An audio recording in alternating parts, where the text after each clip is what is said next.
You like masculinity, Noel? As long as it's not toxic. Oh, fuck, man. We're going to start this way, right away. You teed that one up for me. That's what you wanted me to say. This podcast. Yeah. It's 2025, and I am no longer afraid to say it. I like masculinity. And this movie has it in fucking spades. Why? Guns, mustaches, young women who are impressionably why you have to go back to that? No. This is what I like about this, is not only does it have the big obvious displays of masculinity you're mentioning that you always get from a leading man in this kind of movie, it also has the subtle ones. Military service. No. Love for one's country. No, what? Love of muscle cars and the ability to fix These them. are the obvious ones, the subtle ones. Okay, let me make an example. There's a scene where two guys go to get a haircut, right? Yeah. One of them is Burt Reynolds. Now ask yourself, whose car do they take to get this haircut? Not Burt Reynolds' Right, car. but who's driving?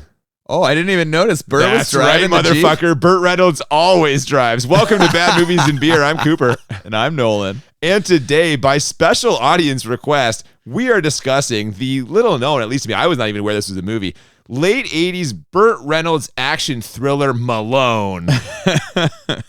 He plays Malone in the movie. Yeah, this was very new to me. Obviously, I'm familiar with Burt Reynolds. Anyone who grew up in the 80s and 90s would know who he is. I had no idea he was an action hero. What the fuck are you talking about? All his movies are like action movies. I don't know. I can't. He's a southern action star. I guess so. I haven't seen. He was kind of prominent. Smokey and the Bandit.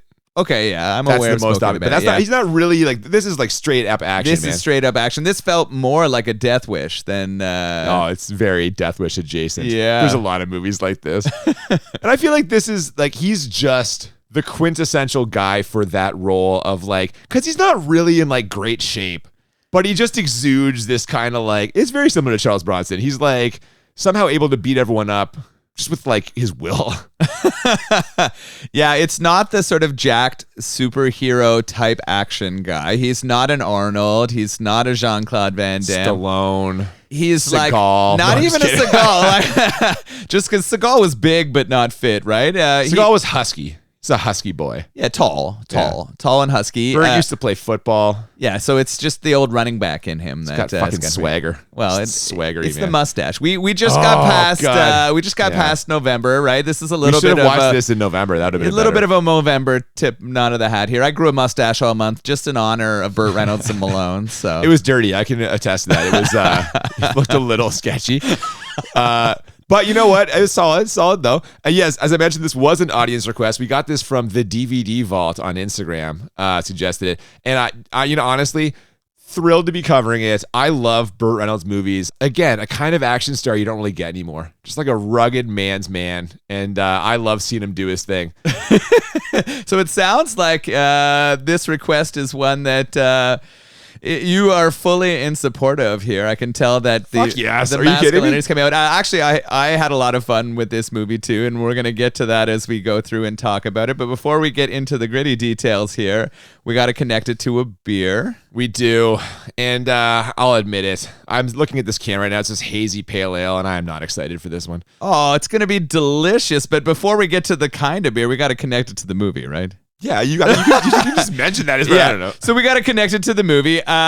In this movie, our leading man Malone is moving away from his role as a hitman for the CIA and the American government. He seems like he was a military operative all of his life who kind of went in to do the dirty job before the rest of the military came in, but he's decided he doesn't have the stomach for it anymore. So he's going to retire. He's going to move off grid and lay low for a little bit. And this beer we're drinking is called Off the Grid. It is. It is a hazy pale ale from the Lake of Bays Brewing Company. Yeah, out in Muskoka. I think the actual town that it started in is called Baysville.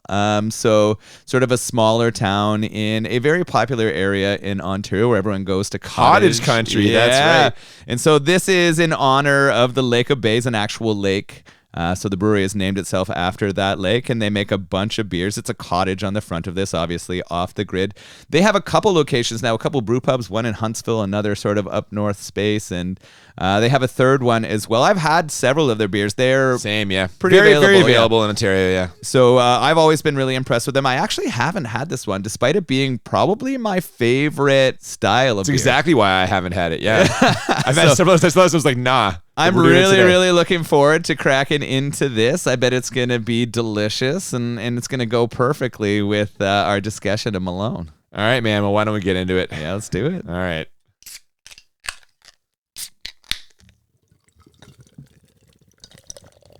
After the MGM and Orion Pictures logos, we fade in on a small prop plane flying over some mountains in the Pacific Northwest. As the plane makes a water landing, we see a sniper perched atop a tall building. He's intently focused on the plane and the man who steps out of it, and appears ready to pull the trigger until we see a sudden change of emotion wash over his gloriously mustachioed face. And it should go without saying, but that sniper is Burt Reynolds. And I love that in an era of conflicted anti-heroes, he's conflicted as fuck less than 3 minutes into this thing. Oh my goodness. It starts out here with just quite the sweeping shot, right? It is like this small plane landing, and we're getting incredible mountains. We're getting some music in the background, and a very simple title card, just yellow. And it, of course, Burt Reynolds' name pops up first, and then it says above the title always. Malone. Yeah, man. Yeah. It's pretty enjoyable here, although right away we're getting a sense that he's not able to like take people down anymore, and we transition from him not taking out this person. Looks like kind of like a greasy businessman. We know he's probably into some shady shit if Bert's got a sniper on him. It's not as greasy as some of the ones we're going to steal a bit later, but yeah, man. No, and I mentioned him being conflicted. Well, in the next scene, Burt Reynolds lays it all out for us in a brief conversation with one of his coworkers. She's concerned about his actions or lack thereof, and tells him, I think it's time for you to get some help. Why? Because you can't do your job anymore. Because I let that man live a couple of days longer? That man is one of the worst bastards. I don't care. I want out. You know too much. One of the first things you taught me is that nobody just walks away. Watch me. And as the opening credits continue, we do watch as he burns his driver's license, gets in his sweet, sweet Mustang, and drives himself off the grid. And this is what I love about 99% of Burt Reynolds movies. He's a fucking man, like I was saying earlier. Just a man's man. And we see that in a minute when his car breaks down and he pushes it all the way into town. He pushes that car for like 10 miles. What I'm hearing here is that you would like to go back to a simpler time when men were men and cars were cars. Fuck yeah. No more of this bullshit electronic stuff and having to tiptoe electric around. cars? Are you fucking kidding me? No, come on. Burt Reynolds drives a gasoline car. Oh my goodness, does he ever? The lines are really simple here, right? They're not so far. Yeah. They're not shooting for the moon in the one-liners, but they are. And I was kind of wondering whether that was like Burt Reynolds' range, or they were just trying to keep it simple. How dare you? The man should have won an Oscar for Boogie Nights. No, I think it is that stereotypical masculine thing of like he's the man of few words. You know, he's not not really sharing a lot of emotion. He's just sort of there, doing the job and doing it his own way. The way this was going and the way he walked away from this made me wonder if this was a sequel. Like, I didn't have any context before, but I was curious whether there were movies before this where this character had gone. Like, was this a similar Death Wish kind of scenario, or this is just a one-off, right? As far as I know, but to be totally fair, I had not heard of this until it was recommended to us by the DVD Vault, so I couldn't even tell you. Like, maybe there are other ones. There certainly sets up a sequel at the end here. The only thing I noticed was at the end they do give credit to a book. So this was based off of a book that was written. So maybe that character, and it seems like the character who he's saying goodbye to here was his protege. I could see there being stories before this of them going and doing jobs for the CIA. Yeah, like maybe we're already supposed to know her or something. It does seem like that in the way that they're setting this up. I'm also feeling like as his car dies and he's off in the middle of nowhere, we're getting a callback to a movie we watched recently here. Deliverance? Wolverine? This is getting off grid, right? Leaving the lifestyle of a killer and trying to have a simple life. We know that's not going to work out, is it? No. Also, a side note, Burt Reynolds absolutely would have been a great choice for Wolverine had they made the X-Men movies like in the 80s or 90s. Oh my God, Just yeah. pencil that in right now. No, pen it in. Write it in pen, thick, permanent marker. Let's tattoo this on somebody. This There one we has go. to go Yeah, for man. good. Yeah. So in addition to his protege, we get to meet a couple of other supporting characters here.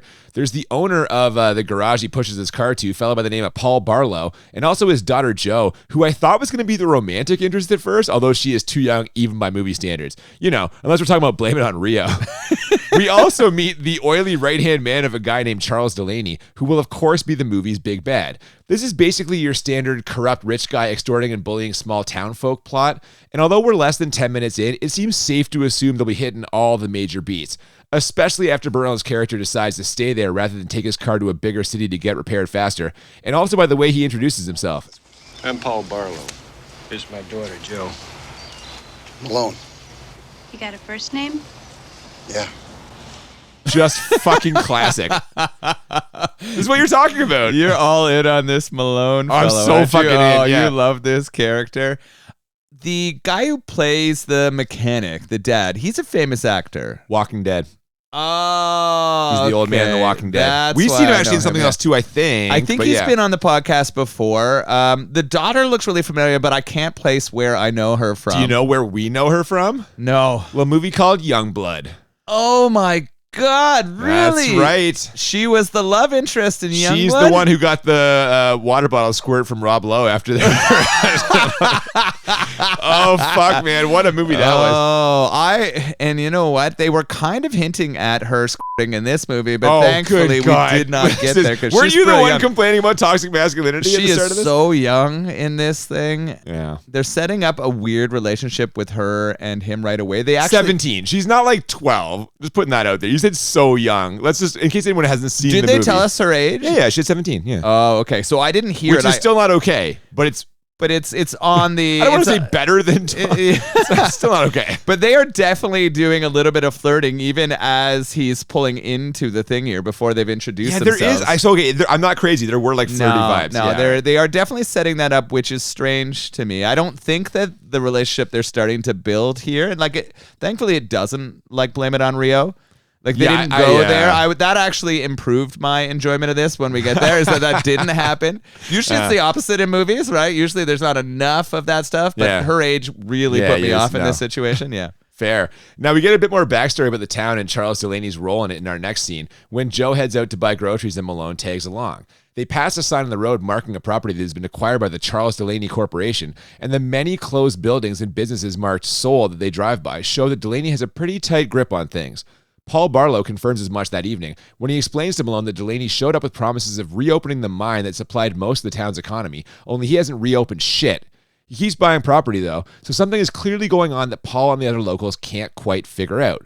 Now my assumption here was that it's standard greed and their property would turn out to be like super valuable or something, but without spoiling things yet, I was way off. It is not that. Yeah, it's true. I just thought this was someone who was trying to buy land so that they could do some mining or extraction, or maybe they were planning on building up this area as like a resort town or something. Same, yeah. But yeah, we're gonna get more to that, and I won't spoil it yet, despite us being a spoiler-full podcast. Well, that same night over dinner, Malone and Paul work out a deal. Burt Reynolds will assist him with some prep work on the car, and in exchange, he'll be able to sleep in the Barlow's guest bedroom. This scene is meant to show that the people of this town are good, kind-hearted folks who don't deserve the shabby treatment Delaney is presumably giving them, and establish some motivation for Malone to inevitably launch a one-man war against said bully. But instead of thinking about that, I found myself confused by two things. First, is Barlow's daughter supposed to be the love interest? Because she gets visibly excited at the prospect of Malone spending the night in their house. And second, is that really the best toupee Burt Reynolds could find? Oh my God, I didn't even notice. Are you fucking kidding me? No, I didn't even He is think about legendary it. for wearing a toupee. Oh, see, we're just a little bit young for Burt Reynolds. I will agree. Right? Like, Yeah. we just missed peak Burt. Like, We if did. we were 5 years older, Burt Reynolds would have been, like, someone we looked up to. But fuck, man, look at him. It looks like they glued a black scouring pad to his head. He's got like a helmet. You're right. It's not good. Now that you say it, it clearly is a toupee. I'm also like, this is where I wrote in my notes, did Burt write part of this? Because I was like, why is he making himself a sex symbol to this like 7-year-old woman? Burt Reynolds has always been a sex symbol. To young women? To all women. He must be like 40 years her senior here. Ooh, you know what? They do talk about it later. And to his credit, he tells her he is way too old. Yeah, but I found that choice odd, that she felt that way about him. She's also living in a town with a population of like 17. Like, you know what I mean? So, at that point, yeah. any port in a storm, you know what I'm saying? We actually didn't see anyone her age in this entire movie, so Exactly. maybe there is nobody around for her. I don't know. She didn't ever go to school. We don't know. Maybe this She is happening did. She's in coming summer back with a vacation. backpack one time. It's soon, actually. Okay. So I missed that. What I didn't miss is that the next day after they wake up, he's decided to stay over. The two men decide to go to the garage and work on the car together. Yeah, he knows about cars. Oh, absolutely, Of course he does. he does. He's a man's man. And she knows about snooping. She goes immediately into his bedroom trying to, I don't know, find out some more about him. She first finds some clothing. She goes through his tighty whities, which I thought was hilarious, underwear at the time. She also finds a giant wad of cash and then even bigger, a massive gun. Yeah. And I don't know if that turned her on or turned her off a little bit here. I think it made her both a little bit excited and a little bit scared at the same time. No, for sure. And you know what? Maybe you're right. Maybe it's not a sex thing. She was just excited to try to learn more about a mysterious stranger. But when he busts her coming out of his room with a flimsy excuse about making his bed, you can tell by the look on Burt Reynolds' face that he is not buying any of that bullshit. And we're getting kind of some interesting music. Like the whole time she's in there, they're using music to set mood and building a strange tension. Like they're trying to make it feel weird if he gets... it is weird if you find a young woman snooping in your room, but the way that they're playing it out is sort of setting a tone, and maybe that's the like thriller part of this movie, because it's definitely trying to like follow on some of those vibes. Yeah, but it's weird because like we know he's the good guy, so if he catches her, he's not gonna like fucking kill her or something. What the music was kind of indicating that, which did not really make sense. Yeah, which is what I felt was weird too, right? Like why are we setting these tones and we're about to transition to the people who we are supposed to be afraid of. Well, yeah, man, you mentioned tension. These tensions that have been simmering beneath the surface start boiling over here, as after a quick scene where Delaney's right-hand man enlists legendary character actor Tracy Walter to do something nefarious, an angry farmer confronts Paul Barlow about why the repairs on his tractor are taking so long. Turns out the old man's being pressured by Delaney to sell, and as he puts it, doesn't know which end is which anymore. As their conversation is wrapping up, we see a car circle around and speed off, nearly crashing into an oncoming car, which causes it to veer off wildly, and it demolishes the old man and his bike right when Joe is coming home from school. This dude smashes into the windshield, flips up onto the roof, and then slides back down in what is a pretty decent piece of stunt work. Now, the editing, on the other hand, little bit melodramatic. All the close-ups of like faces and like Joe is at the blood-curdling scream and it fucking zooms on her. I don't know, man. Yeah, it's beyond a little bit melodramatic. What I've thought was kind of surprising here is we do cut from those like shock screams to the police interrogating people and the corpse of this guy being wheeled away in a... what is it, a hearse immediately. Oh, yeah. There's no, like, attempt to revive this guy. There's no He's ambulance. dead as fuck. Did you see how hard he hit that car? I mean, yeah, he crashed into the windshield and rolled off. I like, nobody tried to do anything to save this guy. Well, we jump ahead in time a little bit. It's not like they fucking walked out of the cornfield. They had to drive there and stuff. I don't know. Someone had to call them. There was no blood on anybody. I was like, why didn't anyone try to save this guy? I would have assumed Joe or the father or even Malone probably has some like ability to help people who are injured. The guy who's been in wars and in the CIA for decades. Yeah, but he has to lay low lest he attract attention. And we get a little bit of that in this scene where it is clear to us and Paul, Joe, and Malone, who I should mention saw the whole thing playing out before it even happened, that this was all a setup and those guys killed the farmer on purpose. But the old sheriff who shows up to investigate the crash needs evidence, and there sadly isn't enough to do anything here. But he sure seems to know what's up as he corners Malone for some questioning and immediately recognizes there's more to this stranger than meets the eye.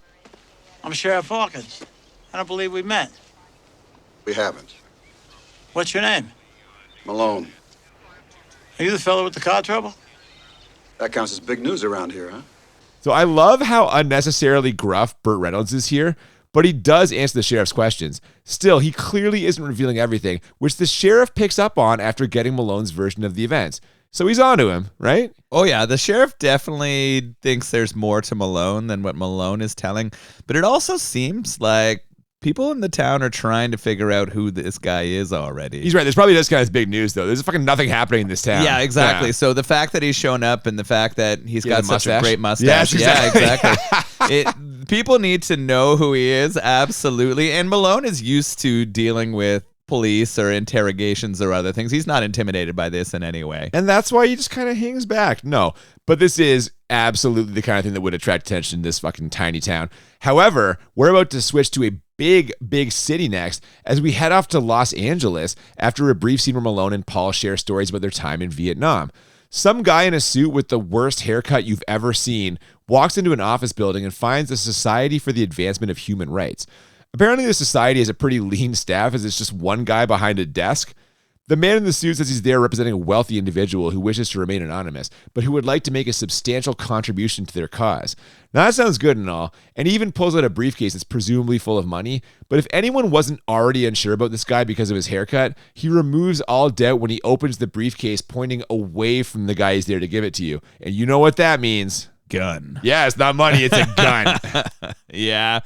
This guy looks like he had a haircut by one of those first like vacuum haircut machines. It's like that straight line across his forehead, kind of like a bowl cut too. He's a little Dutch boy. Yeah. He's grown up and just never changed his hair. But it's so flat. It's not like an appropriately poofy bowl cut. It's like greased down to his head. All of these henchmen are pretty greasy. I guess they're trying to set the tone with them. He just straight up murders this guy because he believes in human rights. The guy he killed, please. Not him. No, he killed the guy. No. He murdered the guy who believed in human rights. This guy does not believe. Black guy. You didn't mention that. Yeah. It's going to come into play later. Yeah. There's definitely racist overtones in a lot of what's happening here. There's going to be for sure. Now, if for some reason there was any doubt in your mind who this guy with the Dutch boy haircut is working for, we literally cut to a sign that says Delaney before a taxi carrying that same guy pulls up to a big mansion and is greeted by Delaney's right-hand man. So apparently, in addition to wanting to own the entire town of Nowhere, Oregon, Charles Delaney is against the advancement of human rights. And maybe I'm just naive, but at this point, I still hadn't put together what was really going on here. We find out soon enough, though, and I'm assuming you were just all over it. Did you see this coming a mile away or what? No, actually. This is... What? Well... Your woke radar wasn't fucking tingling with all this, no? I definitely felt like there was some kind of paramilitary thing happening, clearly, but I didn't understand the political connotations of going back to a very white power kind of situation here. Now you say going back to. The way these guys couch this is like America used to be, I don't want to say great. We're going to bring this into the present day. Oh, yeah. They're like, it turns out the real patriots. It turns out that this Delaney character, and we're going to find out quickly, we get quite a bit of exposition in the next little bit, is a white revolutionary. He believes that the government of America is going too far in providing rights to others and wants to bring it back to the way it was when not everybody had equal rights and or opportunities in America. And he's buying up this land, or he's trying to buy this land to create a zone in which there is power amongst that revolutionary. But that's the part that makes no sense. And we're going to get to this, I guess, eventually at the end. But like, why are you basing your operations in the middle of like the Oregon Valley in some shithole town? That makes, like, well, I don't understand. Is it because it is off the grid? Is that why you do it? Well, just, yeah, like the connection to our beer, which I've already finished, by the way. Delicious. This whole thing is creating a space like this in every state. So this is just the spot where they've chose to before they make their move. They're consolidating in this area that no one will notice. They're and trying then to build out. They march on like Portland. Well, but they've built, they've built one of these zones, or their plan is to build one of these zones in every state and slowly move out of this area, right, and into the rest of America. Yeah. So he's racist. The long story short, he's just a white supremacist guy. Well, and apparently, in addition to his vast wealth, there's quite a bit of political power behind Delaney as well, as we get a brief scene with some other rich old white guys who wanted to make a run at a Senate seat. Now, Delaney's actually got a pretty enjoyable line here. I appreciate those sentiments, gentlemen, but I assure you, if I am nominated, I will run to Mexico. And they all laugh because they know he doesn't want to be anywhere near any Mexicans. It's quite a juxtaposition we get between these big-time power brokers and the ground-level goons they've got working for them. As in our next scene, Burt Reynolds runs afoul of a truck full of rednecks. the main guy who was in the car that killed the farmer earlier makes some offside comments about Joe, and Malone, who earlier assuaged her concerns that he might be a criminal with some casual Burt Reynolds charm, beats the ever-loving shit out of him. And I commented on the editing during that scene with the farmer. It is even more over the top here, as this brief fight involves more quick cuts between action and melodramatic facial expressions and point-of-view shots where it seems like Burt Reynolds is punching us. Does this director love close-ups or what? Absolutely. This fight scene is pretty graphic for the time. Like, oh, there's like an explosion of blood that comes out of the guy's face at one point. Holy shit. He absolutely demolishes this goon. It is one of two brothers, the Bullard brothers. They actually live in the town and have been swayed by Delaney. And because of that sway, or because of the Delaney backing, they think that they kind of can do whatever they want. This is why he feels like he can say inappropriate things to the 17-year-old Joe. He makes some really lewd comments. Thankfully for Joe, we had our Burt Reynolds mustachioed, like, ex-military gentleman here who absolutely kicks his ass. But we know that this isn't going to come without consequences. This is just ramping up the tension now. Now Malone has gone afoul of the Delaney gang, or at least of the Bullard brothers, who we know hold a little bit of sway in this town. That's right. And the internal conflict Malone showed earlier is going to continue in our next scene. He is filled with regret over breaking that guy's jaw, damaging both ears, and kicking the sperm clean out of his body. But what he's really... They say he can't have kids, probably. Yeah, well, that's the doctor playing it up. I actually thought that scene was really funny. Where he kicks him right in the balls? Or the kick in the balls is funny, but afterwards, they're trying to rile up the brother of the guy who got his ass kicked. And that's the guy played by legendary character actor Tracy Walter. The brother? Yeah. Oh, okay. You might recognize him as Bob from the Batman movie. Joker's right-hand man. He's in a bunch of shit. He's in a lot. So I did kind of recognize him, but the doctor in this scene really plays up the injuries to him to make him get angry. They're also feeding him free beers. Oh, fuck. And earlier there's a line about him like maybe being drunk while driving. So clearly this guy's an alcohol problem. Yeah. And this is the thing. Like, what Burt Reynolds is really going to regret is the shitstorm this is going to stir up. And we see that storm arrive right away, as is Delaney's right-hand man, who's getting in the ear of the other brother, greases him up by buying him a bunch of beers, and then slides him a pistol and tells him to make his brother proud. So this dude very unsteadily stalks over to the barbershop across the street where Burt Reynolds is getting a haircut. This is toupee. And we get ourselves an old-fashioned Mexican standoff. Well, half of one, really. Malone never gets out of his chair, but he does tell this guy that he's got something under his newspaper, and it is definitely 100% not a finger.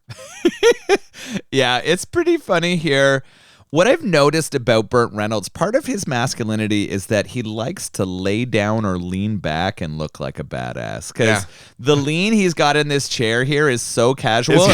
And there's several shots in this movie where he's just laying in bed, smoking a cigarette and waiting for people to open the door. Like, sprawled out. It's his move, I think. So he's laying in this barber chair. He's got a newspaper across him, and he's playing a game of chicken with the Bullard brother, right? He's telling him that he's got the gun there and he'll blow his brains out if he attempts to fire off that gun.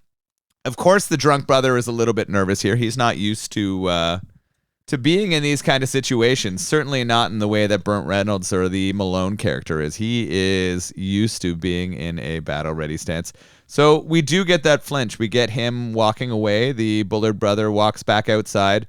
But Delaney's goon, I called him Captain Greasy or Mr. Greasy, I think, because that's a little racist, I feel. Why is it racist? He's got super slick back hair. He's sort of like the dirtiest looking of all of the characters here. He convinces Bullard that he's being a bit of a chicken here. He's not going through with it. So he runs back into the barbershop only to have Malone be a little bit faster. Yeah, I guess Malone did bring his giant gun after all. He says it's a finger poke with a newspaper, but he has his gun. And he blows a cannon-sized hole through this dude's chest when he comes back in firing. Now that gets Malone some FaceTime with the sheriff, and it also gets him FaceTime with Charles Delaney, who basically tries to recruit Malone to work for him. With him, because he tells Malone that he shouldn't work for anybody. They trade famous quotes and philosophies on patriotism before Delaney basically tells Malone to think about it and leaves. Now, he knows Malone is almost certainly isn't going to go for this, though, so he tells his right-hand man to put in a call to someone who'll be able to solve their problem once and for all. That isn't the only call going out, though, as an officer's typewritten request to the Central Records Office in Washington, D.C. for any and all information on a Richard Malone of Virginia leads us to a nice dissolve and a trip to CIA headquarters in Langley. Urgent! Yeah. Fax, so weird. Was it a fax? I don't know. I don't understand what this primitive internet is they're using. That didn't even seem like a fax. It felt to me like it was a telegraph that printed. I was like, what the hell's I think that happening is here? a fax. Isn't that a fax? 1987. I was like, We holy lived shit. through faxes. We should know this shit. Yeah, I don't know. Young people don't. Our young listeners have no fucking idea. But what is a fax some piece of machine? paper prints off something and it says urgent. Yeah, but we know that they're trying to call in. It actually feels to me right now like Delaney is trying to call in Malone. Like they're basically calling in to where he used to work, right? They're reaching out. He is friends with senators. They're reaching out to the CIA, trying to find that like government hit here to come and take down Malone. What's the leverage they can get on him? Something. There's got to be some way to get to him. Maybe they can get to him with an ex-lover. That's right. As it turns out, you may be right. Yeah, I guess Malone was right when he told his protege that nobody just walks away from the CIA earlier, as after receiving that urgent fax, his former boss has decided to send that same protege to the Oregon Valley to kill him. So that's coming, as is more trouble from Delaney. But even more than those two things, what Burt Reynolds really needs to be worried about is the 17-year-old girl who's about to knock on his door. I think you better go back to your room. I wish you weren't going. I wish a lot of things. Is one of them that she wasn't 17? Because I swear for a split second he was moving in to kiss her. Yeah. Am I crazy? No. This got real close to Rio. Like we were almost man. in Brazil here. She walks in just a like nightie. Very long t-shirt style. I like it that she kind of like tries to adjust the like V-neck. It's not a sexy shirt.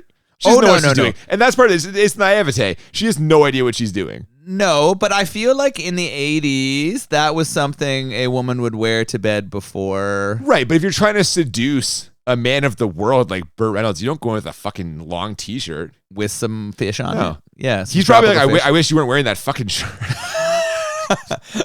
He definitely was wishing she wasn't 17, or maybe he's just trying to respect the fellow veteran who is the father of this woman. I feel like if she didn't have a dad, he would have acted differently in this movie. Well, he'd be her dad then. Not in a sexy way. Sorry. Wow. He'd be her daddy. No, huh? I did not say yeah, that. Well, I you said did. He'd You be said her he'd dad, be her daddy. and I stopped it there. Two different things. Okay. No. Yeah. I see where you're going here.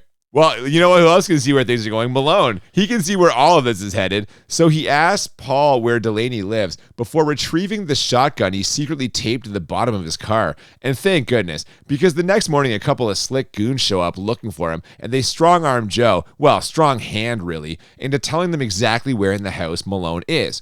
One of them makes his way up to the second-story window of his bedroom and is about to open fire when Joe screams his name, launching us into literally 40 seconds of nonstop action. This is not a long action sequence. Malone blows the one guy off the balcony before jumping through the window himself, then takes a bullet to the gut from the other guy, who inexplicably decides to get in his car and drive away rather than finish the job. But his gas tank is still open, see? And before his stunt double crumples down the stairs, Burt Reynolds fires a single shotgun blast that immediately exploded not just the car, but any chance of you giving this movie a 10 enjoyable. Right? I'm glad you said that. I'm glad you mentioned this. We know, and if anyone has listened to more than a couple episodes, You understands, do not care for people shooting cars and them exploding. I hate it. Does the fact that the fuel, though, was open and earlier Joe had like spilled extra fuel when they were squeezing her hand on the gas thing, does that help or no? Makes a big difference. Oh, okay. Big difference here. He is really good with this shotgun. He blows the one guy away, like right through the chest out the window. That guy was close range, though. I understand why that works. That's easy. Hitting a moving car. Hitting a I don't moving even know car if that's possible. and shooting the moving car in the gas tank. Now, the gas tank was open and there was fuel spilling out of it. They showed her overfill the crap out of it because he forced her to. He was holding her hand. So I squeezing her, not holding her hand. He was fucking. He was squeezing her hand yeah. as she was doing it because he was threatening her, making sure that she told where he was. These two hired assassins, though, taken out, and I actually am not too upset about that car explosion. Wow, this is a first. I think over 150 episodes in our podcast, you're finally accepting a car explosion. Now, I don't think think it would still happen in that same way. Like, I think we'd see a fire first or something else happen. It wouldn't just go into a giant flaming ball like it did, but I at least appreciate that they attempted to make the connections between the open gas tank and the fuel pouring out and the shots that were at it. Now, the bad news, though, for Burt Reynolds and Malone is that he's taken one of those Uzi shots through the gut. He is kind of in bad shape here, and unfortunately, they have to call the sheriff and the doctors, who we can tell or we know already are kind of in Delaney's pocket. That is true. Malone is definitely worse for wear, and that town doctor says he'll die if they don't get him to a hospital. Luckily, one of the sheriff's deputies offers to drive him in his police car, which is presumably the fastest way to get there since it can run all the red lights and stop signs. But as you mentioned, we saw earlier that Delaney's got the sheriff's office under his thumb too, so it's not totally surprising when this guy decides to take Malone on a shortcut through some rough terrain.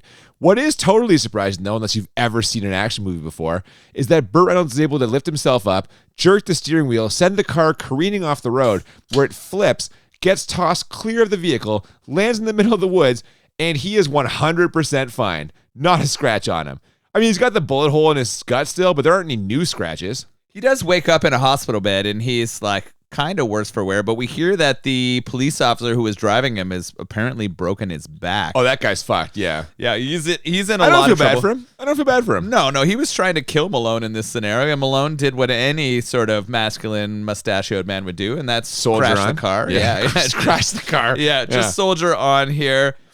The police in this, or the sheriff's department in this, are immediately bad guys and not a lot of credibility, right? Like, quickly bought out and not very good. Kind of a common theme in the 70s, 80s, 90s films that we've seen, right? Like, this is... It's true. Did you think the sheriff was conflicted about it, though? No. Okay, fair enough. No, this sheriff, it was immediately bought out. He didn't give a fucking shit. This guy, when Delaney asked to go interrogate Malone, he didn't even take a second to know that wouldn't have been appropriate, right? I don't know, man. I kind of felt like he sort of knew, like, I can't beat this guy. I don't want to die. So he's kind of being like, maybe I'm giving him too much credit. So is he negative masculine, is what you're saying? Oh, big time. Yeah, this guy Soy is the boy biggest beta. simp. Yeah. I'll tell you what, though. Yeah, he's the biggest cuck in this entire movie, huh? He and Delaney, Sheriff Cuckfest. He and Delaney have one thing in common, though, and that is that they are both shocked to learn that Malone has survived. And they each decide to take a closer look at exactly what they're dealing with here. Literally, in the case of the sheriff, who pays a visit to Malone's hospital room. But in Delaney's case, it's by calling in a favor from one of his senator friends that gets him Malone's classified record. Now, Delaney can't love what he's seeing here as he clicks through it. Malone is a certified badass with successful international operations. Chile, Lebanon, Nigeria, East Germany. Remember East Germany? The Wall. Yeah. Shit. Still, there's a glimmer of hope for him. Malone's last two assignments are marked incomplete, so maybe he doesn't have it anymore. No, he definitely does. So I guess Delaney's got to hope Malone's ex-protege completes her assignment, huh? Yep. She's been sent to take him out. She's got a poison vial, and she needs to slip that in a drink and take him down. She sneaks into the hospital, immediately gowns herself as a doctor, but instead of pouring that poison into some food and feeding it to him, she wheels him out of there and even lets him know that some of the goons are watching. She's going to move him to a safe house.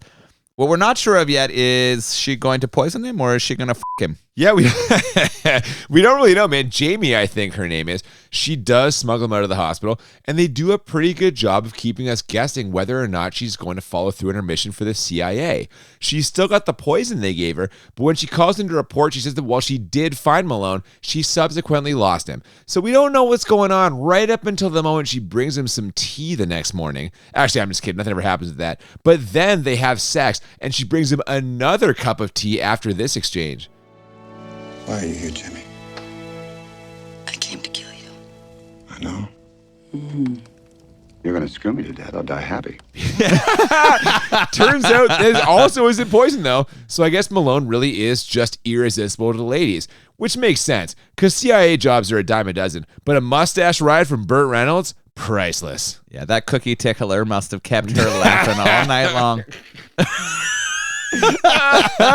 So, this is one of the scenes where I'm like, there were more stories before this. This is like, they have had a physical relationship for decades, and we're just getting the tail end of the lovemaking that these two have had.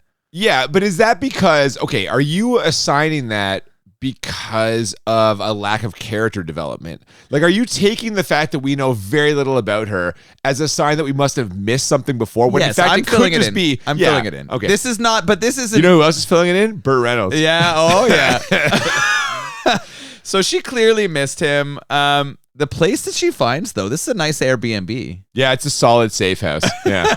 I was like, how do they find this place? Yeah. Back in the day, I don't know how you would have gotten a place like this. I guess if you're connected in the CIA, you'll be able to borrow a home and be there. I don't know, man. Burt Reynolds is stuck in some fucking old mechanic's guest bedroom. I know, with and she's Lolita found this daughter, like, and she's got like a mansion, exactly. yeah, No fireplace sense. with like rugs that they're having sex in front of fireplaces on. I thought and there was a stuff. hot tub. Was there a hot Oh tub? yeah, I yeah. don't This know. place was great. No, it was good, yeah. Well, we're about 15 minutes away from the end of this movie, so it's time for Malone to ride off into the sunset, after he gets his car, of course, which he does, stopping to say an emotional goodbye to Paul and Joe, who decides to shoot her shot one more time. She reminds him that in 5 years he'll be older, and he says, "So will I," then gives her a thrill by kissing her right in front of her dad. And just because he's Burt Reynolds, the undisputed alpha of this and any situation, he even shoots the dad a look like, huh? When he gives the eyebrow to the dad, That's fucking unbelievable. when he gives that look to the dad and the dad gives him a nod back, I was a little bit Because you have a daughter. because of a daughter. I was just a little bit. Can I ask upset though, at how you they wouldn't went this way. let Burt Reynolds kiss your daughter on the mouth? Peak Burt Reynolds? No. This is not peak Burt Reynolds. You know what I mean? I would try to punch him and get beat up like that guy, like the Bullard Oh, brother who he got his beat ass the kicked. shit out of you. Yeah, but Burt Reynolds would leave you in the ground. I don't know. He was pretty old here. I might be Doesn't able to matter. hold my own. I No don't- fucking way. No, all right. Well, I would get my ass kicked by Burt Reynolds to stop him from making out with my daughter. Yes. Yeah, well, again, he didn't make out with her. He gave her a kiss on the lips, a fairly harmless kiss on the lips. No tongue. He didn't like grope her or anything. No tongue says He's you. giving her a thrill. He There was slipped a no tongue in fucking there. tongue. Fuck off. I would defend Burt Reynolds in this one. So He's doing a nice thing for that girl. yeah, he's making her a woman, is what you're saying. She became a woman the minute she laid eyes on that mustache. That's right. So he has planted a kiss. He's picked up his car, and holy shit, what could he be doing now? He's going after Delaney. This is a real man. No, he's not yet. He's going to go back. So this is the thing. We will never know for sure whether Malone really was going to just leave town and let Paul and Vitters fend for themselves with Delaney, because Delaney's right-hand man shows up at Jamie's place and demands that she tells them where he is. She refuses, and they make the biggest mistake of what's left of their lives by killing her. Malone finds her dead body in the bathtub, having been asphyxiated by what was either the shower curtain or a really big plastic bag. Bad move, fellas. It was definitely a plastic bag because we saw Captain Greasy carry it in and threaten her with it didn't see earlier. it. That's okay. I would like to believe that after the kiss, Malone was going to defend this town no matter what. I think he was going after Delaney, but you know what? I do too. No, you're right. He wouldn't leave. He like wouldn't that. leave Joe and Joe's dad high and dry here. But when you kill his protege and ex-girlfriend, the one who pulled him out of here, now you've just added fuel to the fire. This man is now a man out for revenge. We're going to get Taken-esque vengeance here. Yeah, you know what I have in my notes? Delaney and his goons have called down the thunder. That's what it is. And it takes, and it does. No, it's action time. And it takes Malone literally no time at all to infiltrate Delaney's country compound. We get shots of him running through the woods, effortlessly jumping over a fence, and slipping through second-story windows like nothing at all. He finds a giant weapons cache and blows it up, then sneaks up behind the right-hand man with his own plastic bag and chokes him out. This was cool and all, but I wish he had had a better line here than the one we get. How do you like it? How do you like it? That's so fucking silly. You know what? I kind of like the vengeance angle here. But the line, The though? line could have been better. The whole setup here is interesting because he's broken his way onto this farm. There's like, I don't know, 25 guards in Delaney here, plus all the henchmen they've built up. But each one of them is spread out on this horse farm. There's also like 25 barns. Yeah, oh yeah. He goes into like at least 6 barns. There's a lot of barns on this horse farm. One of them is Super Future Barn, and we're going to talk about that in a little bit. But Burt Reynolds is able to find these guys on their own and take them down one by one. The third or fourth kill being Captain Greaser, like you said, with that lame line, but a nice way to like asphyxiate the guy who killed his old love. I like that. Poetic justice. Poetic justice. He also has a pretty funny grenade kill where he throws a grenade in a bar and the guy goes in to search the barn and it explodes and takes him down. Lucky for him, he did find an entire like barn full of explosives, which he's going to make use of as we go through here. After killing Captain Greasy and he's picking them off one by one, he heads into another barn, kills a guy with a hay bale. I noticed that too. Yeah, that's incredible. The bale's like on a hoist and Malone swings it at him, sending the guy flying out of the loft of that whatever fucking barn number 3. Then he gets the drop on the bad haircut hitman. Yeah, we got vacuum hair, bowl cut boy. He thinks he has Malone here. He walks up, and unfortunately for him, it is the dead body of one of his goons, and Malone pops up behind him and gun to the head. He makes him drop his gun, and Malone's kind of got this guy cornered here, but he doesn't think Malone will go through executing him, but what's going to happen? Well, yeah, man. Malone has him dead to rights, but this guy still has a couple of tricks up his sleeves, literally. We see a small weapon slip down out of his jacket into his hand, and he tries his best to lure Burt Reynolds into a state of distraction by appealing to his code of honor. So what are you going to do, Malone? Shoot me? Like this? A man like you? I don't think so. Wrong. Now that's a better line. For a man of few words, this is a good delivery. He blows the guy away. He actually crashes into what looks like a hay chute and falls through the floor. And I like that touch. That was a nice touch. yeah, it definitely makes the death more dramatic and is funny. And then we transition from Malone executing this guy to Delaney. And unfortunately for him, all of his goons seem to be going down. He's running around the farm now, and almost everyone who's got his back is dead. Oh, definitely. And with all of his henchmen dead, and with Malone closing in, Delaney tries to make one last desperate attempt to get Burt Reynolds to join his cause. He tells him how deeply the organization is entrenched in American society, and tries to appeal to Malone's sense of patriotism as a former soldier and CIA agent. He even says they're not so different, and Malone seems to consider this for a moment before begrudgingly admitting that Delaney might actually be right. Then he shoots him dead, walks outside where the sheriff is waiting, and intimidates him back into his car with a combination of pure masculine energy and the giant explosion that he rigged in Delaney's command center. This was almost exactly like the one we got in X-Men Origins Wolverine, and the movie ends with Burt Reynolds walking towards us before the credits roll. And just in case anyone hopes for a sequel, we get a close-up of Malone's driver's license as he lights it on fire and it slowly burns. He's still out there, Noel, off the grid and in Joe Barlow's heart. I love how when he walks out and finds the sheriff waiting for him, he knows the barn's going to explode and he's not intimidated by the sheriff at all.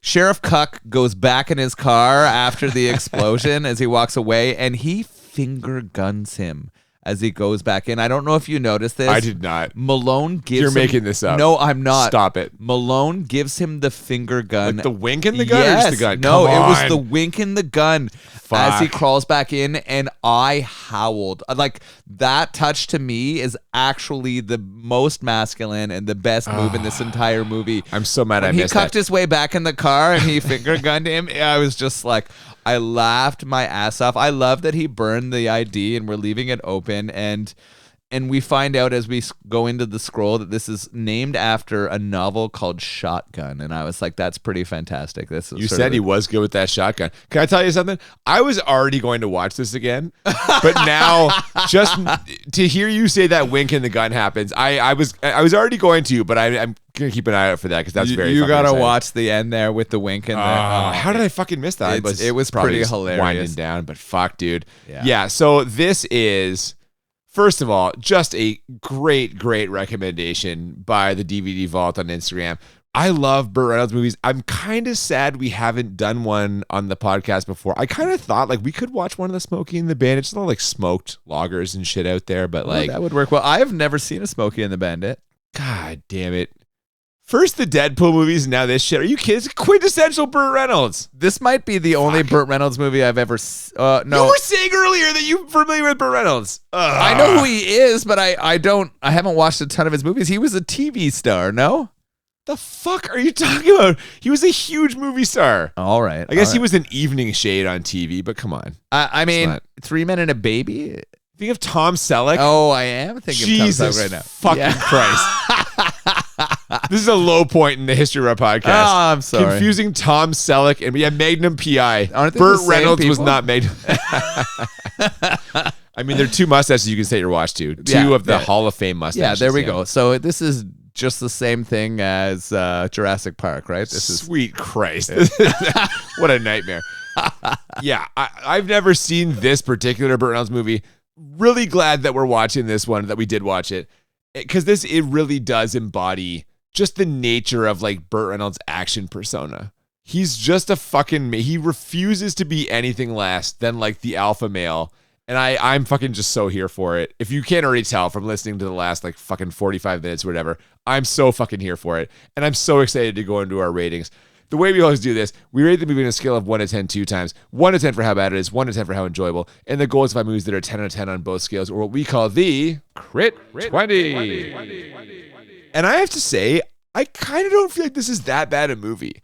Like, it is a very formulaic action thriller of this era. And again, we mentioned how some of the beats it's a very common thing. There's a small town under the control of like whatever, some guy, rich guy usually, and a stranger blows into town and has to like fix the problem.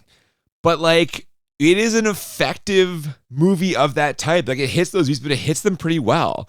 I'll say like the editing in some cases is like laughably bad. The melodramatic facial expressions, those cuts and like the fight and action scenes.